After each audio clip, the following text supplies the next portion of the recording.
Bobcat Cherry podcast.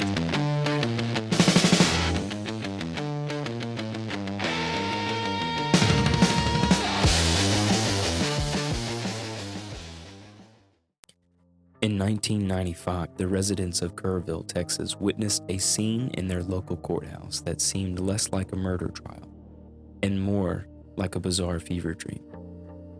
The man on trial for his life wasn't wearing his suit. He was wearing a burgundy cowboy outfit with a purple bandana. He had a thick hat and a wild look in his eye, and he was representing himself. His name was Scott Panetti, and when the judge asked him to present his defense for the 1992 double murder of his in-laws, Panetti didn't call character witnesses. He didn't call forensic experts. Instead, he tried to subpoena Jesus Christ, John F. Kennedy, and the Pope. This is a story of a man who lived in a world of demons and sarges, a legal system that allowed a man in a costume to argue for his own life, and a 30-year battle over a single question: how sane do you have to be for the state to kill you? They say a bobcat never leaves a trail, but in Central Texas, every crime leaves a mark. We are digging into the roots of the hill country to find what's buried beneath the surface. I'm Zach Hansen. I'm Robbie Saraceni. This is Bobcat Cherry, where the secrets run deep. Long before the murders, Scott Panetti was a different man. In 1978, while working as a utility lineman, he was severely electrocuted. Doctors at Brooke Army Medical Center noticed he was acting strangely. He was just 20 years old when he received his first diagnosis, the beginnings of schizophrenia. Over the next 14 years, Panetti was hospitalized 14 times. His life was a revolving door of psychiatric wards and delusions. He once buried his own furniture in the backyard because he believed it was possessed by the devil. He nailed his curtains shut, and he was obsessed with spiritual warfare he believed that was happening in the hill country. 1992, Panetti's second wife, Sonja, had seen enough. Fearing for her safety and the safety of their young daughter, she took the child and moved in with her parents, Joe and Amanda Alvarado, in Fredericksburg. She even got a protective order against Scott, but in Panetti's mind, the world was ending. He believed he was being commanded by an alter ego he called Sarge. On September 8, 1992, Scott shaved his head, painted his face with camouflage, dressed as a soldier, and drove to the Alvarado's home. And in front of his wife and daughter, he shot and killed Joe and Amanda Alvarado. He then changed into a suit, went to a local hotel, and surrendered to the police. He told them he had exorcised the demons.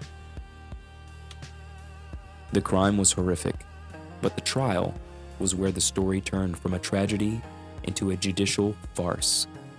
Despite his history of institutionalization, a jury found Panetti competent to stand trial. Panetti then fired his lawyers. He wanted to tell his story his way. The judge, in a move that legal scholars still criticize today, allowed it. Wait, the judge let a man who thought he was a cowboy represent himself in a death penalty case? Not just a cowboy. During the trial, Panetti would flip between personalities. At one point, he assumed the role of Sarge and testified in third person about the murders. He cross-examined himself. He would ask a question as Scott and then answer it as Sarge in a different voice. He tried to call 200 witnesses, including dead presidents and religious icons. He rambled incoherently for hours. The jurors sat there, watching a man clearly in the throes of a psychotic break.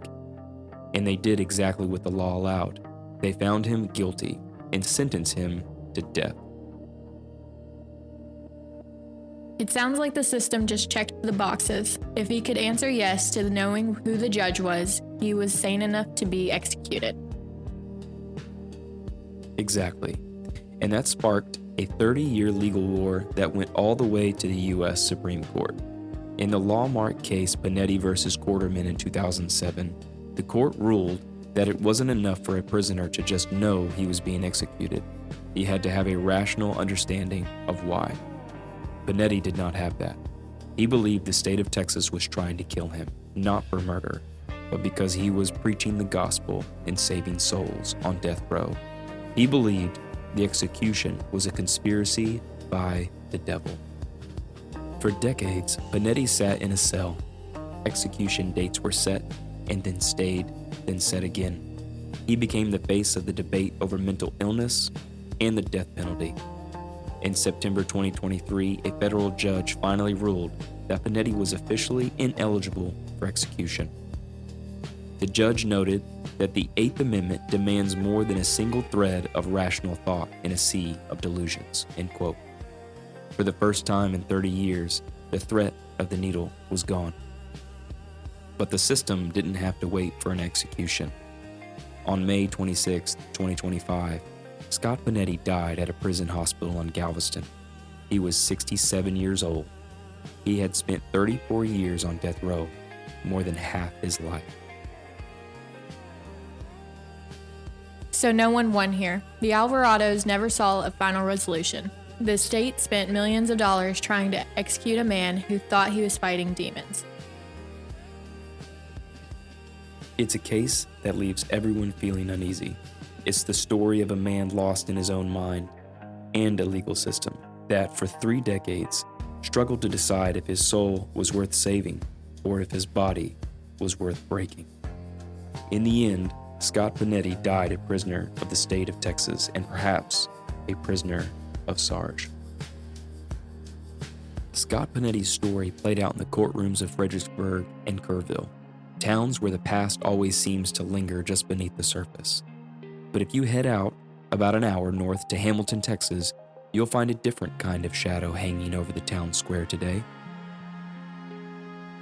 It's a shadow cast by the very office that's supposed to keep the town safe. In the Panetti case, we saw a man who couldn't be held accountable because of his own mind. But in Hamilton, the community is demanding accountability for something much more calculated. In early January 2026, Hamilton County Sheriff Brad Bolton was booked into that same Coryell County jail we've mentioned before. He wasn't wearing a cowboy costume or subpoenas for Jesus. He was wearing the weight of a 10-count felony indictment. From the cowboy of the courtroom to the sheriff of the syndicate, let's look at how a sitting lawman allegedly turned his department into a protective shield for an illegal drug ring. In the quiet rolling hills of Hamilton, Texas, the morning routine usually involves a stop at the local coffee shop. But in late 2025, that morning ritual turned deadly. People weren't just getting caffeine, they were getting sick. Some ended up in the emergency room with paralyzed stomachs and violent illnesses. On January 7, 2026, the man tasked with protecting the people of Hamilton, Sheriff Jason Brad Bolton, found himself on the other side of the bars. He was booked into the Coryell County Jail on a massive $110,000 bond, facing a 10-count indictment brought by the Texas Rangers. 10 counts? That's not a clerical error. That's a career-ending avalanche, and we aren't just talking about misconduct, right? We're talking about felonies. 5 of those counts aren't second-degree felonies for tampering with government records. But the heart of the story isn't in a file cabinet. It's in a vial of powder from China, being sold out of a local coffee shop. Today, we're unraveling the case of the sheriff, the coffee shop owner, and the homemade ozempic ring that brought Hamilton to its knees. The story starts with a woman named Erica Bedell, the owner of a local spot called Texas Coffee. By mid-2025, Bedell wasn't just selling lattes. She was reportedly selling GLP-1 substances, counterfeit versions of drugs like Ozempic, which she had allegedly ordered in powder form from China and compounded herself. Let me get this straight. People were going to a coffee shop in Hamilton to buy homemade weight loss injections? Precisely, and the consequences were immediate. Multiple people were hospitalized. One victim described her stomach simply stopping. She couldn't eat for weeks. When the Texas Rangers moved in on Bedell in September 2025, she was hit with 5 felonies. But as Bedell was being hauled away, her husband, Trampus Chew, did something incredible. He didn't just defend his wife, he turned his sights on the sheriff. He walked into the county commissioner's court with a stack of bank records and a bombshell. The sheriff wasn't investigating the drug ring.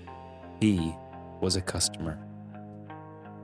If the sheriff was a customer, that's a conflict of interest, but the charges suggest Bolton went way beyond just buying the stuff. Much further, the indictments allege that Bolton acted as a protector. Count 1 of abuse of official capacity claims Bolton knew Bedell was practicing medicine without a license and causing bodily harm, but he failed or refused to arrest her. He allegedly let the pharmacy stay open while his own constituents were being poisoned. And then there's the paperwork part. What were those 5 felony tampering charges about?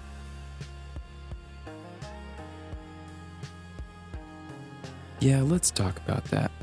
So, the Texas Rangers allege that Bolton personally falsified Bedell's community service timesheets, and on 5 separate occasions, between October 2024 and March 2025, Bolton reportedly added 8 hours to her logs for work she never did. He was literally using his signature as sheriff to wipe away her legal troubles, while she continued to sell the drugs.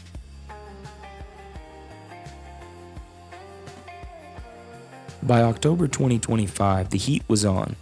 A peace officer named Danny Dow was leading the investigation for the Texas Rangers. He sat Sheriff Bolton down and asked a simple, pointed question. Are you aware of any Hamilton County officials or deputies involved in using or distributing these substances? Bolton looked him in the eye and said, "No."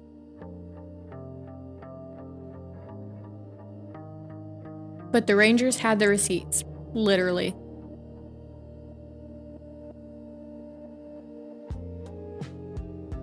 They had the bank checks. Trampus Chew had provided copies of checks Bolton had written to his wife for the drugs, some for as much as $500. By lying to the Rangers, Bolton added, making a false statement to a peace officer to his growing list of crimes.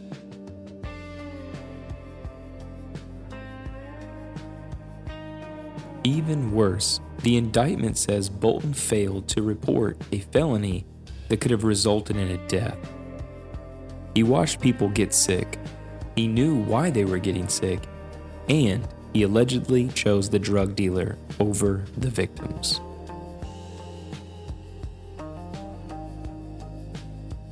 He did get bonded out. Right now, there is a massive push for his permanent removal. The community is shell-shocked. Most of the experienced deputies quit when Bolton took office in 2024, leaving a skeleton crew that many now realize was part of this insular, protected circle. There is a picture floating around from January 9th that he was at the Hamilton County Fair, and with open carry, and what looks like a badge right by his gun, sitting with what looks like a county official. His next hearing is March 26th, 2026. This follows an initial appearance on January 29th, where a judge was appointed to hear the case. It's a haunting reminder that in the Hill Country, knowing everyone is a double-edged sword. It creates a community, but it can also create a cover-up.